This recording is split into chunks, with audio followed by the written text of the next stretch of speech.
Is this thing on? Welcome back to Movies TV Mad. I'm Mick, your host with the most, just ask your girlfriends and your wives. So the Penguin episode 4 reaction and review. What you're not going to get in this video is a breakdown on me kissing butts. This is going to be my honest assessment of this episode. This episode is the bait and switch I warned you about pre-series premiere. The first episode was great, although we did have Christina Milotti's Sophia spouting some feminist dribble while she was torturing the Penguin. Episode 2 was great. Then we had Vic's story in episode 3, which was also great. Really enjoyed that.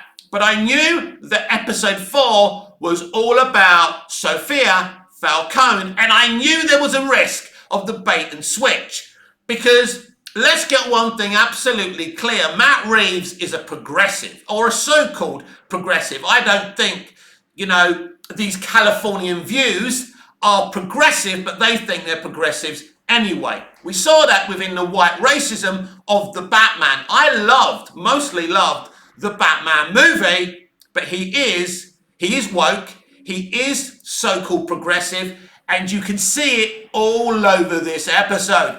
For a week now, we've heard the simps, the YouTubers, the influencers tell us, oh my God, you are not ready. What wouldn't I be ready for? By the way, these people don't deserve to be watching these episodes early, but they get them early because you know what they're going to do. Tell you it's the bestest thing ever. Anyway, not only was this episode full of feminist propaganda, this episode was a rip-off of Smallville Season 3, Shattered, and Asylum. Spoiler alert, Smallville did it better. It was a well-made episode. Yes, Christina Milotti's performance was very good. She is a really talented actor. So she did a great job, right? My issue isn't with Christina. It's with the current day propaganda and commentary all over this episode. Penguin was a side character in his own show. And by the way, this is what you call a filler.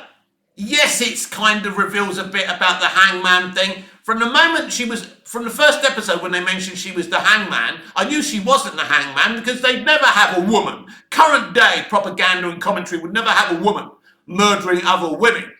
We knew it had to be a man.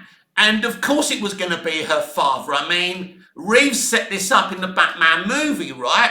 We saw how he strangled, Selina's girlfriend, how he tried to strangle Selina Kyle. And he did the same to Selina's mother. So it kind of is consistent. The plan, obviously Matt Reeves had this plan from the beginning. But the only reason Sophia Falcone exists in this series is for the feminist propaganda. She's a strong female. She's empowered. I like the way she blames men for everything bad that's ever happened to her. Don't forget that this character has known nearly all her life what her father was. A killer. She knew what her family was and she sat there and did nothing, right?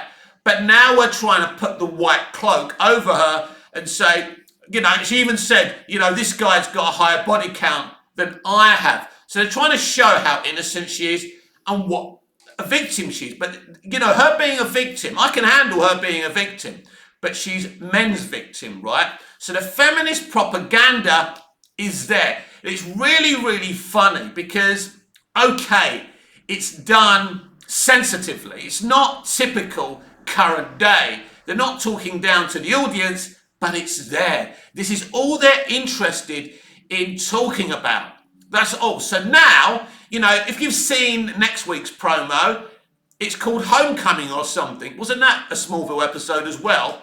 And the bait and switch continues. So they lured us in. How crafty and clever. They lured us in for 3 episodes, right? Now, normally, after an episode like this, I'd say, enough's enough, not watching this anymore. But I am invested in Matt Reeves' crime saga.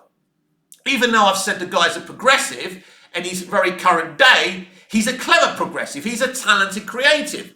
So I'm interested in this crime saga. So I will be back for more next week. But make no mistake, in my view, this episode is full of feminist propaganda. And, you know, they're not even original with what they're trying to do. It is a rip-off of Smallville Season 3, Shattered and Asylum. Smallville did do it better. So ultimately, it's a very disappointing but not surprising turn of events. I suspected that Sophia Falcone would be used as a bait and switch, would be used for the typical strong woman. It was obvious. It was obvious what they were going to do. It was predictable what they're going to do. And it looks like they're continuing on the same narrative next week. So we are where we've always been with entertainment. Penguin is a really well-made show. The performances are very strong. It's very HBO. And I promise you, people like Nerd Roddick and the rest of them won't be calling this out. They're going to carry on the line that this is such a great show and Joker Folie and Dois sucks. Well, as far as I'm concerned, this episode of The Penguin sucked and their propaganda was in plain sight.